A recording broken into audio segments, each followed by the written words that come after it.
Om Sai Ram, Shri Gurubhyo Namaha. Before I start Shri Sai Satcharitra Chapter 4, Part 3, I welcome one and all to my YouTube channel Shri Sai Prerane. Immaculate conception of Sai Baba and his first advent in Shirdi. Nobody knew the parents' birth or birthplace of Sai Baba. Many enquiries were made, many questions were put to Baba and others regarding these, but no satisfactory answer or information has yet been obtained.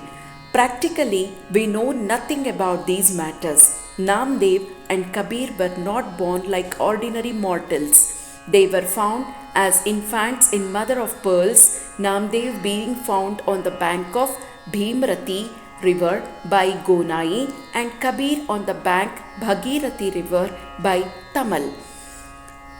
Similarly was the case with Sai Baba. He first manifested himself as a young lad of 16 years under a neem tree in Shirdi for the sake of bhaktas. Even then, he seemed to be full of the knowledge of Brahma. He had no desire for worldly objects even in dreams. He kicked out Maya and Mukti, deliverance, was serving at his feet. One old woman of Shirdi, the mother of Nana Chopdar, described him thus: "This young lad, fair, smart, and very handsome, was first seen under the neem tree seated in an asan. The people of the village were wonder-struck to see such a young lad practicing hard penance, not minding heat and cold. By day he associated with none, by night he was afraid of nobody. People were wondering and asking when this young chap had turned up. His form and features were so beautiful that a mere look endeared him to all. He went to nobody's door, always sat near the neem tree. Outwardly, he looked very young, but his action, he was really a great soul. He was the embodiment of dispassion and was an enigma to all.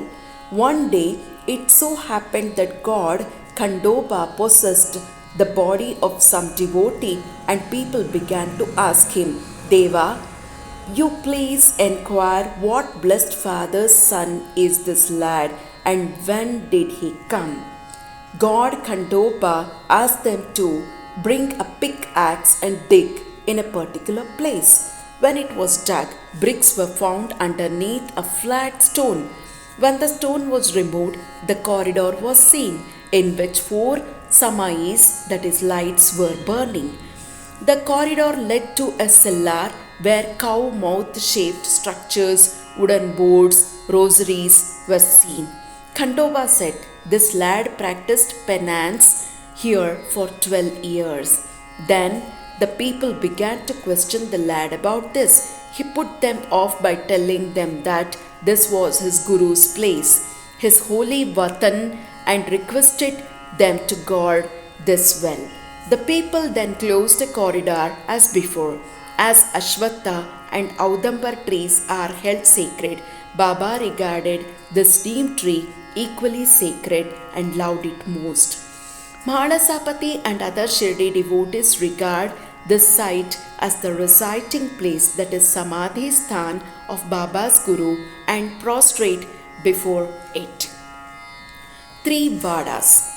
The site with the neem tree and surrounding space was bought by Mr. Hari Vinayak Sathe, and on this site a big building styled Sathe's Wada was erected. This Wada was the sole resting place for pilgrims who flocked there. A platform was built round the neem tree and lofts with steps were constructed.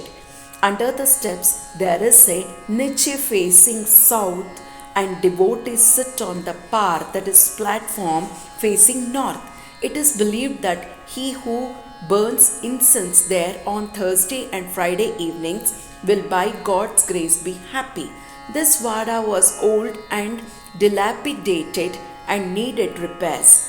The necessary repairs, additions and alterations have been made now by the Sansthan. Then after some years another Vada Dikshit's Vada was constructed. Kaka Sahib Dikshit, solicitor of Mumbai, had gone to England. He had injured his leg in an accident there. The injured could not be got rid of by my means. Nana Sahib Chandorkar advised him to see Sai Baba. So he went to Sai Baba in 1909 and requested him to cure the lameness of his mind rather than that of his leg. He was so much pleased with the darshan of Sai Baba that he decided to reside in Shirdi. So he built a vada for himself and other devotees. The foundation of this building was laid on 10/12/1910. On this day, two other important events took place. Mr. Dada Sahib Khaparde was given permission to return home and the night aarti at the Chavadi was started. The Vada was completed and was inhabited on the Ram Navami day in 1911 with the due rites and formalities. Then another Vada or palatial mansion was put up by famous millionaire Mr. Booty of Nagpur. A lot of money was spent on this building, but it was all well utilized as Sai Baba's body is resting in this Vada, which is now called the Samadhi Mandir. The site of this mandir formerly had a garden which was watered and looked after by Baba. 3 Vadas thus came up where there was none formerly.